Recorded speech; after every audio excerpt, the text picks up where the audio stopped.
días aquí. ¿Cómo se encuentran?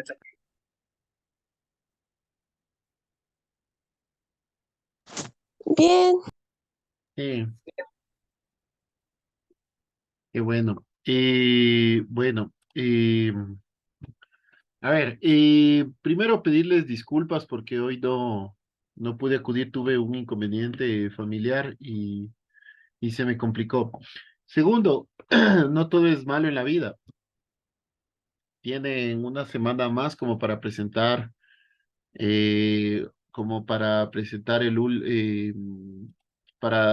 perdón, para hacer la presentación, es decir, la próxima semana podríamos estar revisando la presentación. Y el segundo punto es que, por favor, no se olviden de subir los deberes.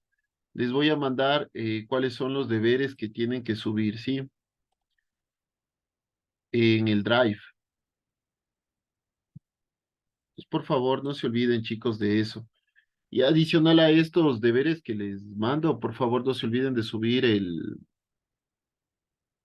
informe y la infografía o la presentación, ¿sí? No sé si es que hasta ahí tienen alguna consulta. no. Bueno, entonces empecemos. Espérenme un segundo. De lo que estaba viendo, todavía no han subido casi nadie los informes. Segundo parcial. A ver, déjenme ver. Perdón, ve. De hecho, nadie ha subido todavía ni deberes ni nada. Entonces, por favor, no se olviden de subir hoy porque me toca calificar, ¿sí?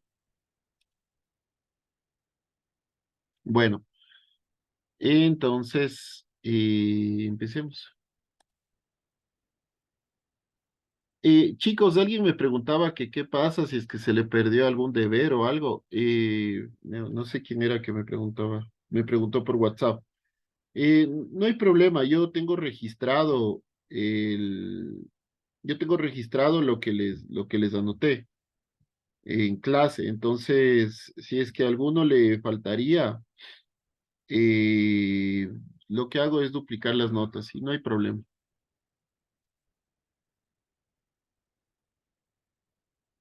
Bueno,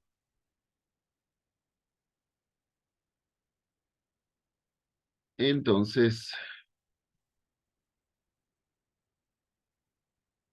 entonces empecemos. Chicos, no sé si es que hay alguna pregunta, alguna inquietud o algo. Aquí, disculpe, yo tenía una pregunta. El- todos los deberes, informe y la infografía, hay Sí, que no te escucho. No se te escucha. estaba en la clase, en la pizarra ese día, ¿verdad? El que decía B. Sí, Le quería preguntar, a ver. tenemos que subir todo eso, pero al enlace que estaba ese día en la pizarra, el que decía el paralelo B. Sí, yo les mandé también el enlace del Drive por WhatsApp. Si desean, les vuelvo a enviar el enlace. Muchas Sí, gracias. porfa, vuélvalo a enviar. Ok, sin problema. Déjenme ver, solo déjenme le busco. O si no, ya les saco rápido. Denme un segundito. Sí, justo estaba viendo el enlace de ustedes. Más bien, chicos, si es que pueden, más bien si es que pueden, me dan comprobando si es que funciona el enlace, por favor. No sé si es que pueden, de una vez me pueden dar comprobando si funciona el enlace. Ya, ahí les acabo de enviar.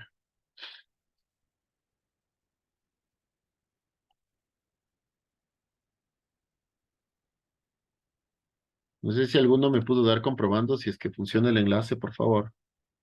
Recuerden que tienen que ingresar con su cuenta de la Católica, no con con su cuenta de Google o con de Hotmail, sino con la cuenta de la Católica, por favor.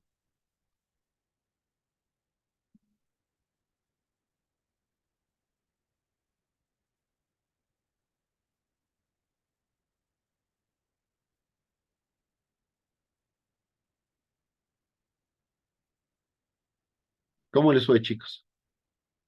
¿Lograron confirmar el enlace?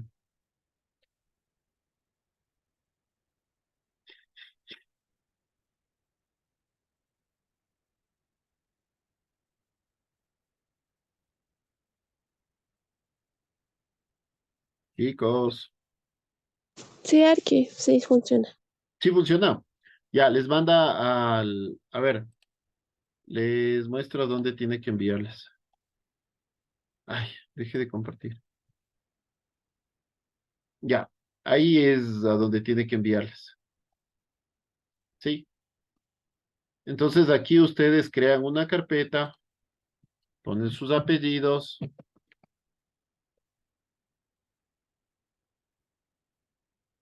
y aquí, una vez creada la carpeta, subo todos mis archivos o todos mis deberes. No sé qué, no sé, subo todos mis deberes.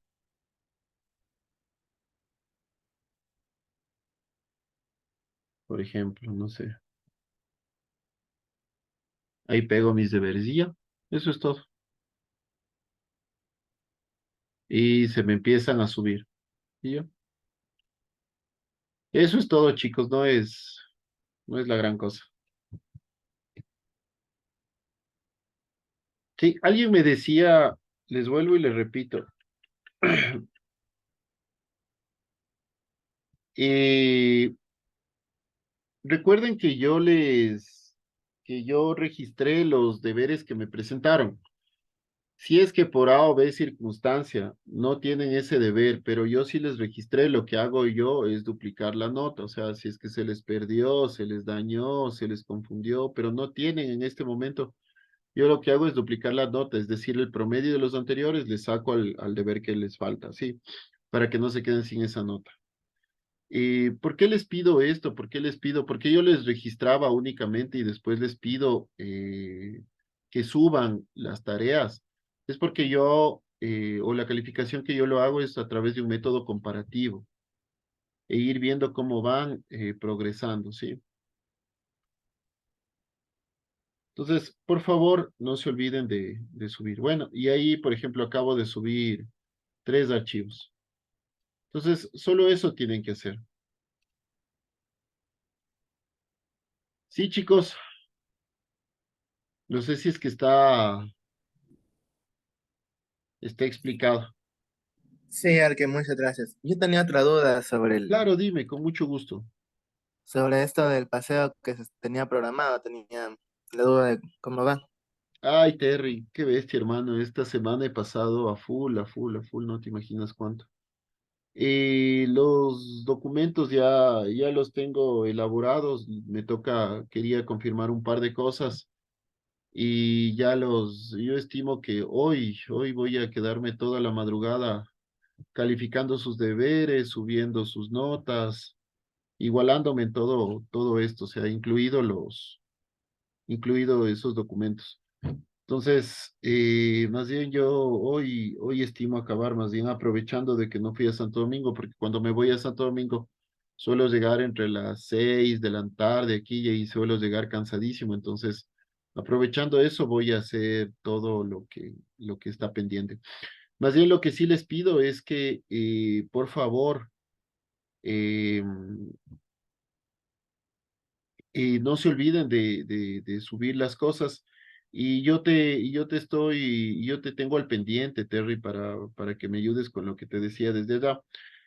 Sí, eso más bien, gracias, Terry, por recordarme. La verdad es que Terry me ha estado recordando toda la semana, sino que he pasado realmente esta semana y bueno, y las anteriores han sido bastante complicadas.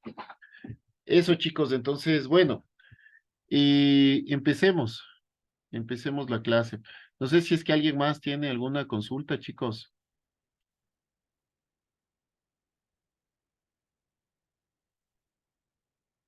Chicos, Ya, Arqui. dígame, Malena. Nada, para comenzar la clase, aunque no me Ah, gusta. yo pensé que tenía alguna pregunta, pero bueno, si es que tuvieran alguna pregunta con el mayor de los gustos, paramos la clase y me avisan y la respondemos, ¿sí? Bueno, hemos ya visto algunas cuestiones inherentes a la arquitectura barroca. La arquitectura barroca, desde sus inicios en Italia, desde su desarrollo en Francia y en otros países, la hemos visto en Inglaterra, la hemos visto en Bélgica, la hemos visto en Flandes, la hemos visto en Rusia. Y bueno, hemos visto cómo se va distribuyendo la arquitectura en todos los países. Hemos visto cómo también la arquitectura, a través de los autores, también cómo se fue perfeccionando este estilo. Y ahora vamos a ir a la arquitectura española. La arquitectura española la hemos nombrado, pero se merece una clase, por así decirlo. ¿Por qué? Porque la arquitectura española, barroco español, es lo que se trae posteriormente cuando se coloniza América, ¿no?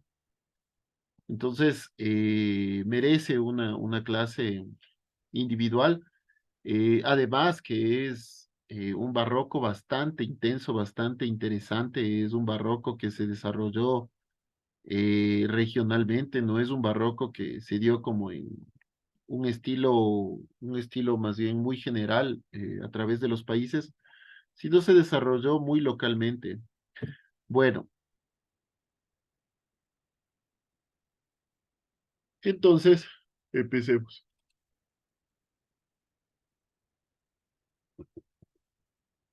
Bueno, para empezar, cabe indicar que, o como les decía, el barroco en España fue un estilo que se desarrolló o que se distinguió, digamos, eh, regionalmente. Es decir, existe un estilo castellano, existe un estilo andaluz, existe un estilo gallego. Y como para que ustedes se imaginen como el símil de en Ecuador, digamos que exista un estilo de costa, sierra y oriente, digamos, el estilo de la costa es diferente al de la sierra y el estilo de la sierra es diferente al del oriente. O, para hacerle el símil, España se dividía en regiones, pero para hacerle el símil, es como que el estilo de Pichincha o el barroco de Pichincha sea diferente al de Imbabura o diferente al de Santo Domingo, o el diferente al de Azuay o el diferente al barroco chimboracense, por así decirlo, ¿no? Entonces a eso me refiero con que existía un barroco que se distinguía por región. Y esto tenía una personalidad propia, por así decirlo. Este barroco tenía una personalidad súper propia. El barroco en España se empieza a desarrollar a partir del siglo XVII, es decir, casi 100 años posterior a lo que ya se empieza a desarrollar en Italia. Y la arquitectura barroca está muy vinculado a lo que se hacía o lo que se hizo en la última etapa de la arquitectura renacentista. Acordémonos de esta arquitectura herreriana o de Juan de Herrera, lo que hizo en el Escorial, ¿sí? Entonces, que es una arquitectura más bien manierista. La arquitectura en España trae mucho los ideales de la contrarreforma y facilitan la pervivencia o perpetúan este modelo arquitectónico. Entonces, ¿cuáles fueron las características generales de este modelo? Primero, que existe la pervivencia de los modelos esculturialenses, es decir, el Escorial. Lo que quiere decir con esto es que existe austeridad y sobriedad. Las esculturas también son simples. Existe ausencia de fachadas curvilíneas, cúpulas fingidas, obras de yeso sostenidas por madera, las famosas encamonadas, esas cúpulas que parecían cúpulas, pero no eran realmente unas cúpulas. El interior o los interiores son muy decorados, los retablos dorados, pinturas, etcétera, y se distribuye en 3 etapas, ¿sí? La primera etapa se da en el siglo, o la primera mitad del siglo XVII. La segunda etapa se da en los años centrales del siglo XVII y la tercera y más duradera que se da en el siglo, en la transición al siglo XVIII. Y esta es la que más legado nos deja a nosotros, ¿no? Más legado nos deja, sobre todo porque acá es donde empiezan a construirse todas las catedrales de iglesias en América Latina. Bueno, empiezan, claro, desde el siglo XVII, siglo XVI, pero recordemos que estas obras demoran tanto en la construcción que se hacen o se empiezan a terminar en esta etapa, ¿sí? Entonces, será mediados del siglo cuando se empiezan a eliminar todos estos vestigios herrerianos, es decir, la primera mitad tiene muchos vestigios herrerianos del Escorial o de lo que hizo Juan de Herrera, pero empiezan a mitad del siglo ya empiezan a eliminarse, al fin empiezan a eliminarse todos estos vestigios. Y, y estos vestigios o esta arquitectura se convierte, o esta ornamentación se convierte en algo mucho más flexible. Esto se debe en gran medida a la participación arquitectónica o a la participación de personas o de arquitectos polifacéticos. Recordemos que estos arquitectos eran arquitectos, escultores, pintores, talladores,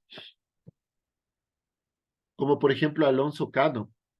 Ya en el siglo XVIII, la riqueza y la fantasía decorativa alcanza el apogeo de las construcciones con la familia Churiguera o Churigüera, con la familia Rivera, con Fernando Casas y Novoa o Fernando Casas Novoa, aquí ya lo vamos a ver.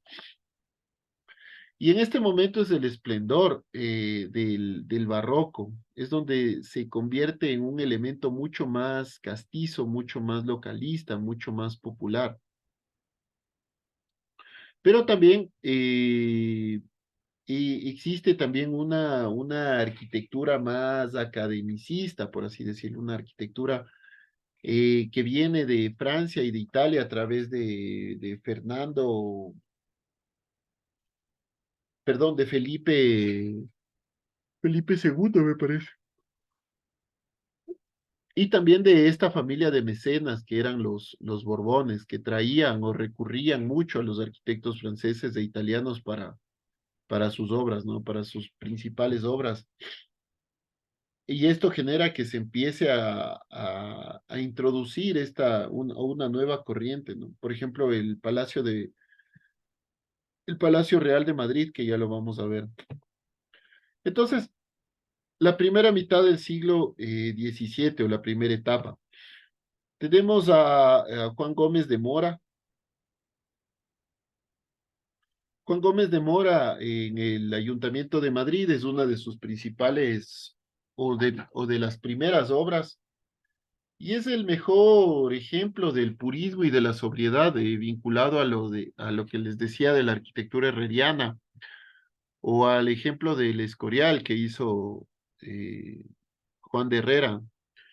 Pero a pesar de la aparente austeridad de las líneas, hay elementos que apuntan a una nueva estética, como el excesivo alargamiento de la fachada o estos agudizados frontones, ¿no? El alargamiento de la fachada. Se utiliza mucho aquí la línea recta. Hay una definición de los vanos, genera elementos claros y oscuros de estas divisiones a través de columnas o pilastras, ¿no? Bueno, entonces, Juan Gómez de Mora, de 1586 a 1648, tiene un estilo sobrio y geométrico, utilización de pilastras e impostas, división de la superficie en recuadros con claros y oscuros, lo que les decía, a través de las pilastras o las impostas. Los pórticos con arcos en las iglesias conventuales. Los pórticos tienen arcos. Y el vestíbulo al exterior en base al coro en el interior. Utilización en Madrid de ladrillo, granito y chapiteles de pizarra, y existía una preocupación urbanística. La siguiente obra que vamos a ver es la cárcel de corte o la cárcel real o la Real Cárcel de la Corte de Madrid. Actualmente es el Ministerio de Asuntos Exteriores en Madrid, ¿no? Aquí se empieza a generar un hito arquitectónico en cuanto a la política penitenciaria, ya que fue construida bajo las nuevas teorías eh, de los penalistas de la época, ¿no? Eh, uy, esta arquitectura toma en cuenta mucho la entrada del aire, de la luz, de la limpieza, o sea, el aire y la luz generan limpieza al interior de los elementos arquitectónicos, que fueron encargados por la Administración de Justicia de ese tiempo. Entonces, por ejemplo, o estos elementos tienen ventanas muy grandes, ¿no? Lo que generalmente para cárceles se solía hacer algo pequeñito para evitar fugas y todo eso. Igual, vamos a ver fachadas alargadas, bastante lineales, bastante horizontales. Ah, eso no les comenté. En las esquinas también, como es en el Escorial, como es el Palacio del Escorial, se sitúan unas torres con agujas, ¿no? Sí podemos ver aquí, igual, torres con agujas. Otro de los elementos es la Plaza Mayor de Madrid. Este elemento arquitectónico realmente no se sale de lo que hizo Juan de Herrera en el Escorial. Tiene mucho este estilo herreriano, ¿no? Fachadas alargadas, súper rectas, el desarrollo es horizontal, torres con agujas, ¿sí?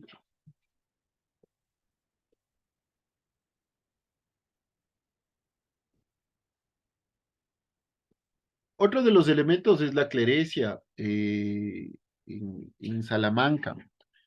La clerecia es el nombre del que recibe el edificio del antiguo Colegio del Espíritu Santo de la Compañía de Jesús en Salamanca. Es de un estilo barroco, eh, con elementos, o digamos la fachada se divide en tres cuerpos, ¿no?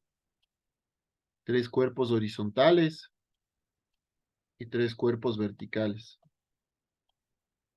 ¿Sí? Y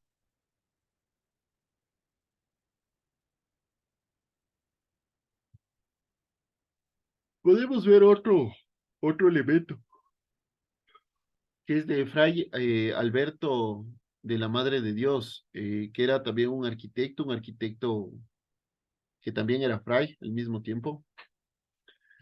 Entonces, Alberto de la Madre de Dios es un arquitecto real muy vinculado a la Compañía de Jesús. Una de sus principales obras es el Monasterio de la Encarnación de Madrid, y su principal participación de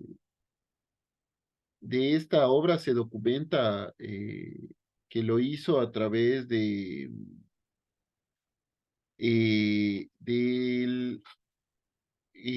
lo hizo con Francisco de Mora y con Juan Gómez de Mora, ¿no? Y aquí se empieza a modificar bastante, digamos, la arquitectura. No es lo típico que acabamos de ver con base en el Escorial, sino es una arquitectura bastante austera, que no demuestra lo que quería en ese momento demostrar la iglesia, ¿no? Una sobreornamentación en las fachadas. eh, Se divide igual en tres cuerpos, pero muy difusos, bastante difusos. Bueno, o verticalmente se divide, parece que en cuatro cuerpos, pero son bastante difusos donde termina el uno, donde empieza el otro. Como no sucede, por ejemplo, en esta arquitectura palaciega, que es del Palacio del Buen Retiro en Madrid, que es de Alonso de Carbonell, que es construcción con ladrillo y torres con chapiteles de pizarra de influencia flamenca, ¿no? Igual, lo mismo que sucedía, tenemos esta influencia del Escorial. El Palacio del Buen Retiro es hecho por Alonso de Carbonell. Alonso de Carbonell era hijo de un carpintero y también era aprendiz de escultor. Entonces le empiezan a encargar muchos o algunas obras, sobre todo para hacer retablos. Empieza a hacer retablos en la iglesia mayor de la Magdalena, por ejemplo. Eh, en- Empieza a tener colaboración con algunos otros escultores, hasta que al fin le empiezan a dar un encargo arquitectónico, y es eh, el Palacio del Buen Retiro, ¿no? Otro ejemplo es de Francisco Bautista, la iglesia de San Isidro de Madrid. Tiene una planta inspirada en el Jesús y en San Andrés de Mantua, una nave y capillas alternando anchas y estrechas. Tenemos una nave con capillas anchas y estrechas. Tiene un gran crucero con una cúpula encamonada, estas cúpulas falsas. Tiene la fachada de orden colosal, ya lo vamos a ver, y es básicamente una cruz latina. La arquitectura de Francisco Bautista era una arquitectura majestuosa, y de hecho en la iglesia de San Isidro la fachada es majestuosa, aunque los interiores también. Pero a Francisco Bautista le encantaban los órdenes colosales, los órdenes grandes. Se inspiraba mucho en estos elementos de los claros y oscuros. Generaba o trataba de generar al interior mucha sombra y mucha claridad. Es decir, él supo modelar el espacio en cuanto a las sensaciones, ¿no? Uy, ¿qué pasó? Uy, se fue hasta el final.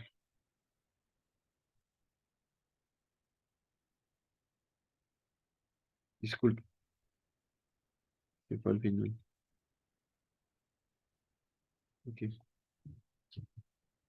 Entonces, aquí vemos en cambio la fachada de la Catedral de San Isidro en Madrid.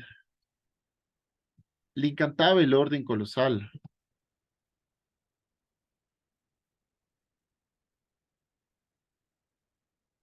con estas torres, con la misma fachada, digamos.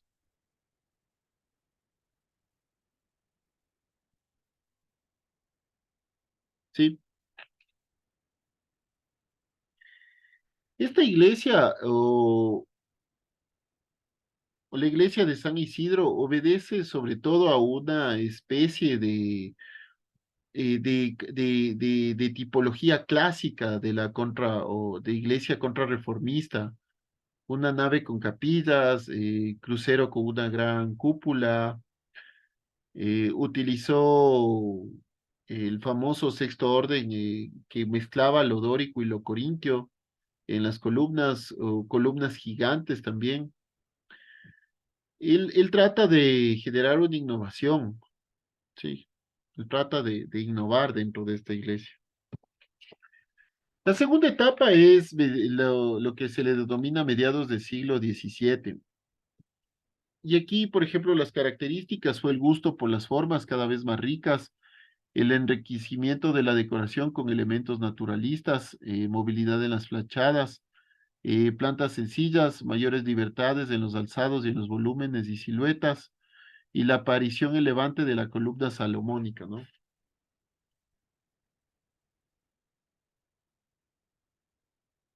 Aquí tenemos a, bueno, les traje los principales, pero Alonso Cano, él era un conocido escultor y pintor, que también gradualmente fue ganando encargos arquitectónicos y provoca una verdadera revolución en la arquitectura española en esta segunda mitad del siglo XVII, o en la denominada segunda mitad del siglo XVII, ya que intenta eliminar el lenguaje de los órdenes clásicos que buscaban formas abstractas, ángulos, cubos, eh, del Escorial, ¿no? O sea, él trata ya de pasar de esto a algo diferente, a esto.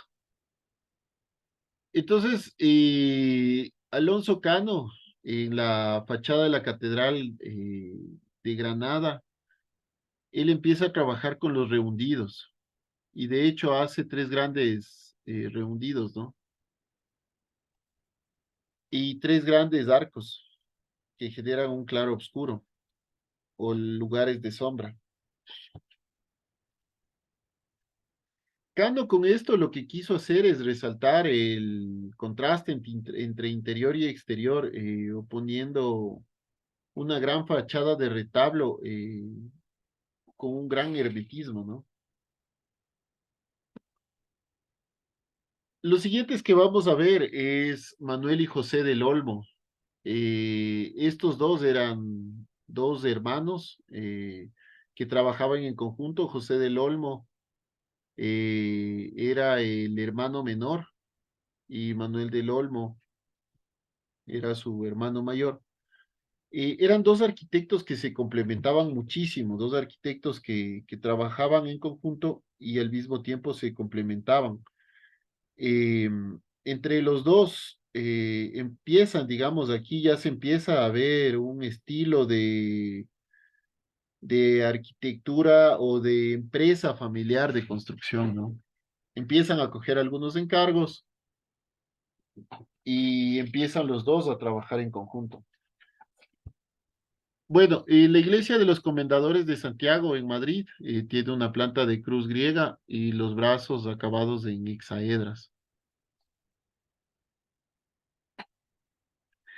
Ambos arquitectos llegan a tener gran prestigio en la corte de Madrid. De hecho, los nombran, al uno le nombran el aparejador de las obras reales y al segundo le nombran maestro de obras reales, ¿no?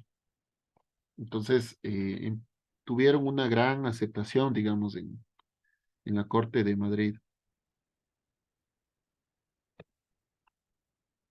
La tercera y última etapa, digamos, de este estilo arquitectónico es la transición al siglo XVIII, que es un proceso de activación de las empresas constructivas y la culminación del barroquismo español.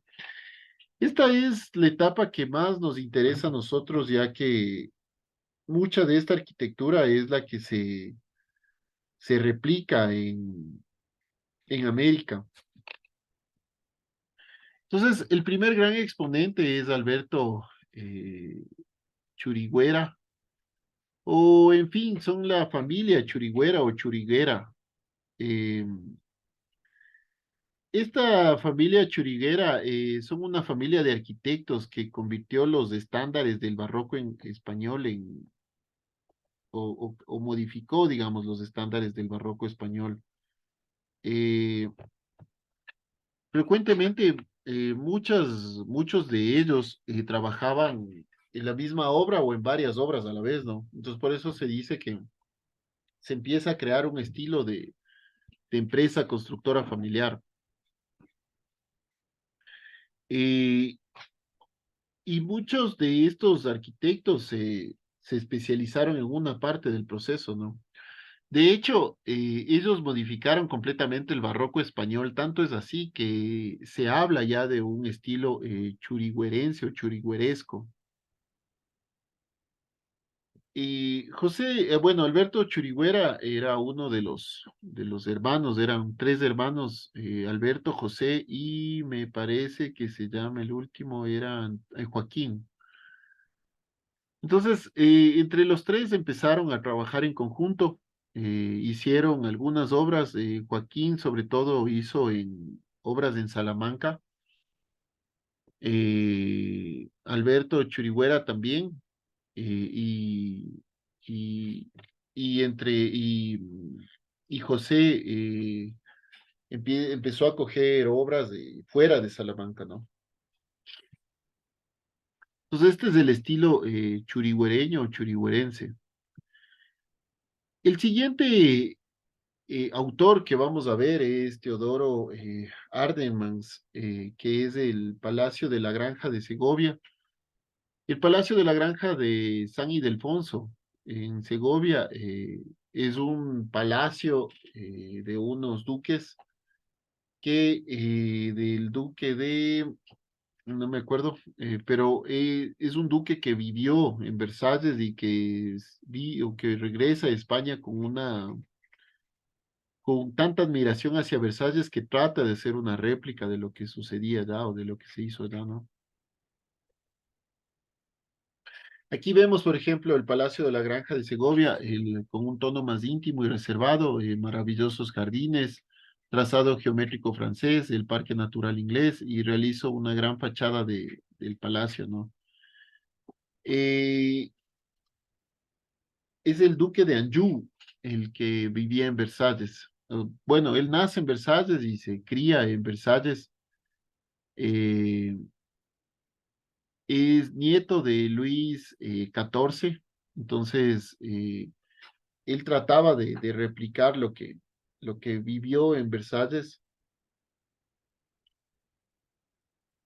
eh, entonces, él empieza a replicar o a tratar de replicar lo que es Versalles, ¿no? Bueno, otro de los arquitectos que vamos a ver en esta época es Pedro de Rivera. Tenía una fuerte personalidad, imaginación desbordada. El elemento característico de él era el grueso baquetón quebrado y es un arquitecto municipal de Madrid. Él trabajaba en cambio para el municipio, hacía obra o espacio público. Entonces, Rivera recoge muchos elementos ornamentales de la arquitectura churigüerense o churigüeresca y articula a través de su lenguaje propio, es decir, no es que imita estos aspectos decorativos, sino a través de esos aspectos crea un nuevo estilo o aplica un nuevo estilo, ¿sí? Otro de los arquitectos es Narciso Tomé. Tomé, él genera una obra escenográfica y mezclaba arquitectura, escultura y pintura, es decir, entre las tres artes no se entendía bien dónde empezaba el uno y dónde terminaba el otro.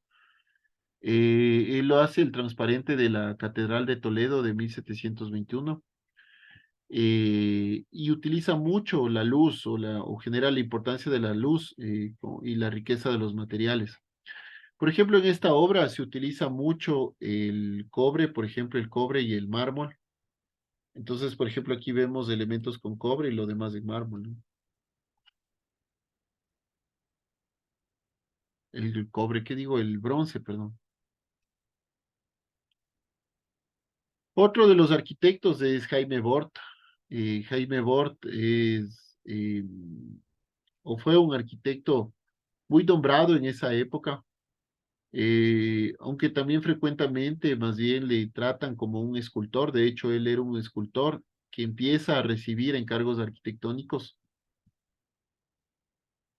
Jaime Bort también tenía un hermano que era Vicente Bort, con quien generaron o tuvieron, digamos, también estas empresas familiares de construcción que se dieron en esta época. Esta es la fachada de la Catedral de Murcia, que es una concepción cóncava y ordenación pre-neoclásica y elementos decorativos en rococó, ¿no? Otro arquitecto es Corrado Rudolfo. Corrado Rudolfo es de, espéreme un segundo, nena, estoy en clases. Mira. Corrado Rudolfo es de origen alemán, eh, y él trae este estilo alemán era muy sobrio, muy interesante. Él lleva a España, hace la fachada de la Catedral de Valencia, tiene mucha influencia de Borromini y la planta de la fachada es cóncava, ¿no? Es completamente cóncava.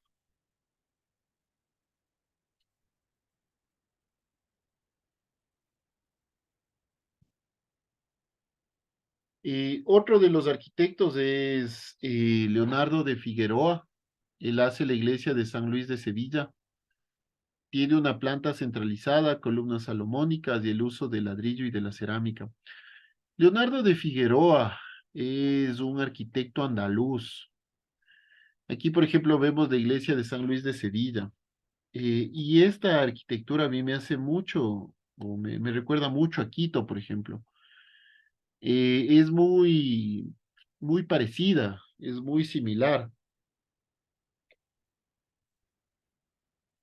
Yo personalmente podría decir como uno de los hallazgos, quien haga, por ejemplo, a Leonardo de Figueroa, que posiblemente la arquitectura barroca que se trajo acá al Ecuador o a Quito, en especial a Quito, posiblemente fue una arquitectura andaluza, fue arquitectura traída desde Andalucía. Entonces, pero bueno, podría ser uno de esos de los hallazgos, ¿no? Pero bueno, Leonardo de Figueroa crea algunas obras o tiene algunos encargos. Él es muy apreciado, sobre todo por lo que hizo en la iglesia de San Luis de Sevilla. Y se trata o tratan o se trata de replicar estas obras en otros lugares en base a lo que hizo Leonardo de Figueroa, ¿no? Otro de los arquitectos es Francisco Hurtado Izquierdo, el sagrario de la Cartuja de Granada, de 1727 a 1764, la realiza en yeso. Francisco Izquierdo, él es un arquitecto de Córdoba, España, que también trabaja en Granada. Entonces, él empieza a manejar esta arquitectura cordobés y granadina, por así decirlo, ¿no? Él se caracteriza por tener una arquitectura basada en la luz, ¿sí? Se descompone la luz o este haz de luz cuando empieza a entrar por aquí, empieza a descomponer los elementos, sobre todo en las superficies irregulares que va encontrando en su camino.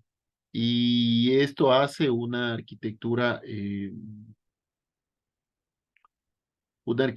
con claros y oscuros, ¿no?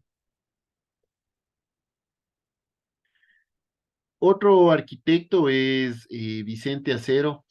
Él hace la Catedral de Cádiz. Eh, en la Catedral de Cádiz es inspirada en la Catedral de Granada.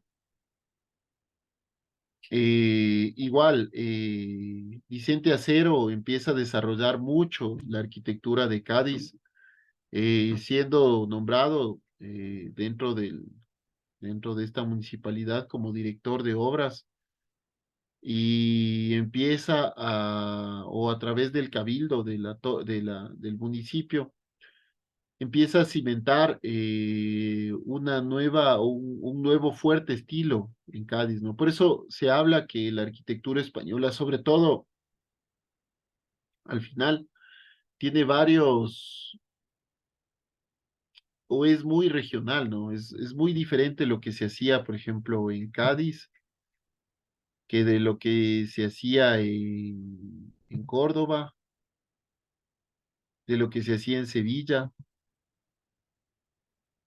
¿sí? O lo que se hacía en Valencia, ¿sí? O lo que se hacía en Murcia. Es bastante, tiene rasgos similares, pero en contexto es arquitectura bastante diferente, digamos.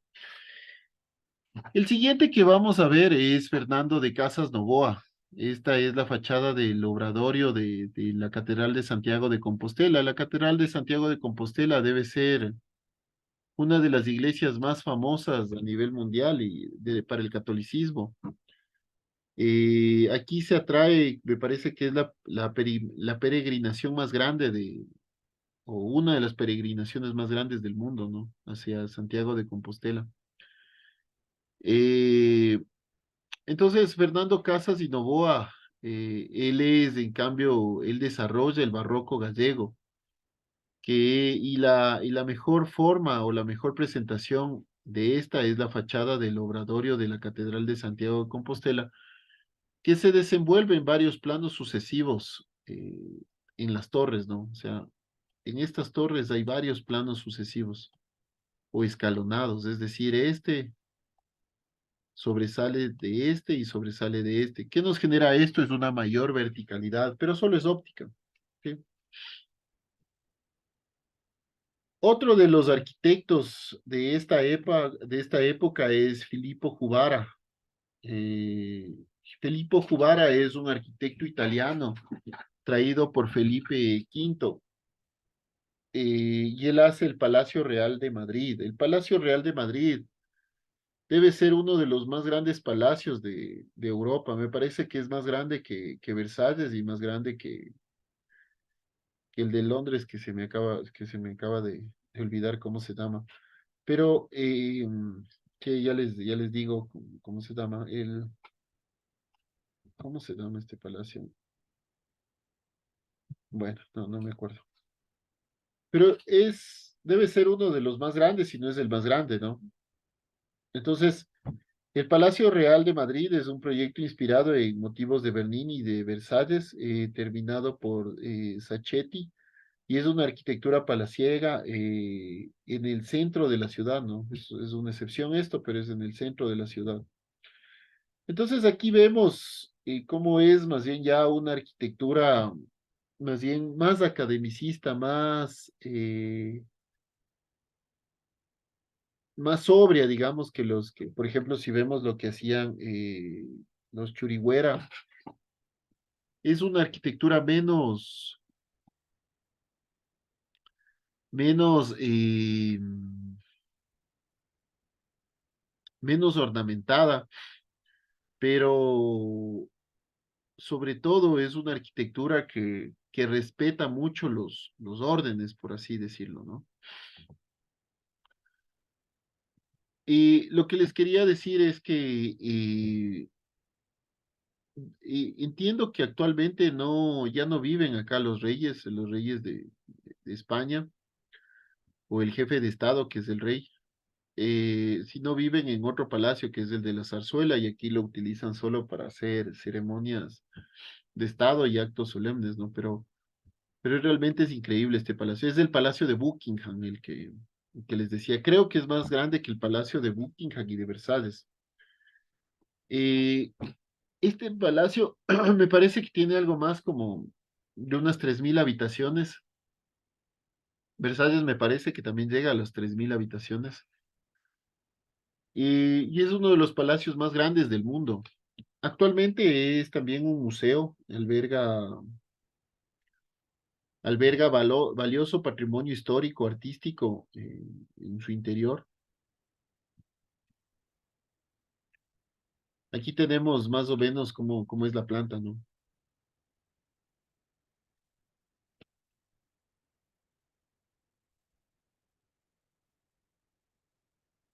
Sí.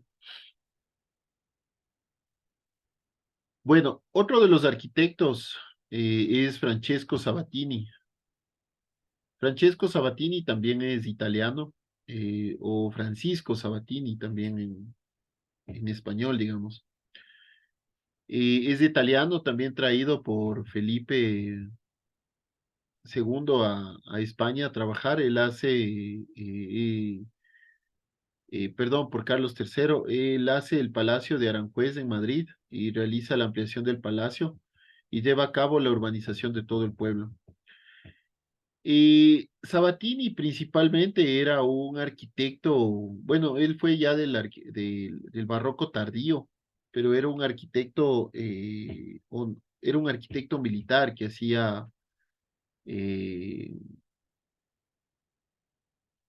eh, que hacía elementos para la guerra, digamos, ¿no? Armerías, eh, eh, palacios de armas, etcétera. Entonces aquí, por ejemplo, tenemos también de Sabatini el Palacio Real, la fachada de la Plaza de Armas. Como les decía, él era un arquitecto que más se dedicó a la arquitectura militar, pero también empieza, atraído por Carlos III, empieza a hacer arquitectura palaciega, ¿no? Entonces, por ejemplo, él hace los jardines de Sabatini, que sustituye a Sacchetti en la construcción del Palacio Real, en los jardines anexos al Palacio Real de Madrid, que es un estilo geométrico francés. ¿Sí?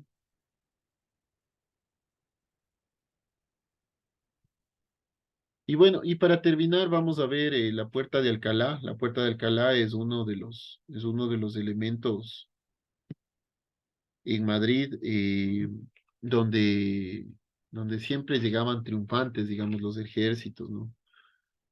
Es la puerta de entrada de Madrid hacia la ciudad, hacia el interior de la ciudad, hasta donde llegaba en ese momento, ¿no? Después ya se extiende la ciudad y ya la puerta de Madrid queda al interior de la ciudad.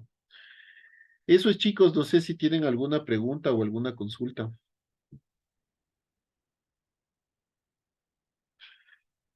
Chicos, chicos, ¿siguen ahí? Sí, Arqui. Bueno, por favor, no se olviden de subir hoy hasta medianoche todos los trabajos, deberes y cosas de esas, ¿sí? Por favor, no lo olviden, de que eso me sirve para las notas. Eso, chicos, entonces nos veríamos el día jueves. Les mando un abrazo y cuídense mucho, por favor. Igualmente, Arqui, cuídese mucho. Chao, Puede chicos. ser